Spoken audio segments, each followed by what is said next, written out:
A nice rare piece of Johnson Brothers, a very large breakfast cup and saucer from period Johnson Brothers production. Let's just show you the china marks on the base of this large breakfast cup, just made in England, been pressed on there.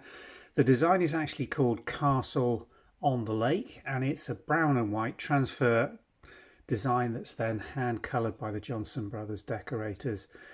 The size is what makes this piece so impressive. D-shaped breakfast cup, absolutely massive, large piece of earthenware china, and the saucer plate 6.5 inches, I think 6.25 inches. The exact measurements will be all on the website listing, but again, Castle by the Lake, brown and white transfer with that beautiful, just little fairly delicate touch of colour added by the Johnson's decorators.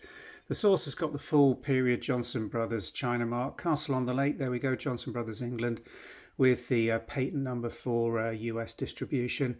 All decoration under the glaze, permanent acid resistant colours, date this to the 1950s, very early 60s, but I think this is probably 1950s.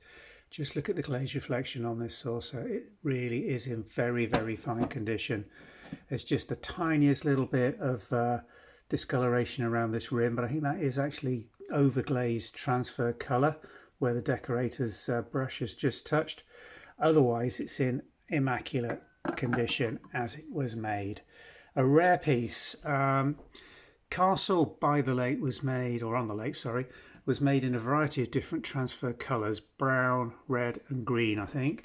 The commonest one is the brown, but it's I couldn't find another breakfast cup and saucer available or being listed over the last 5 to 10 years online. So teacups, yes, no problem at all, but to get a big coffee cup like this, a breakfast cup in this design in such good condition, is quite unusual and a rare piece of very collectible period Johnson Brothers. Thanks for watching.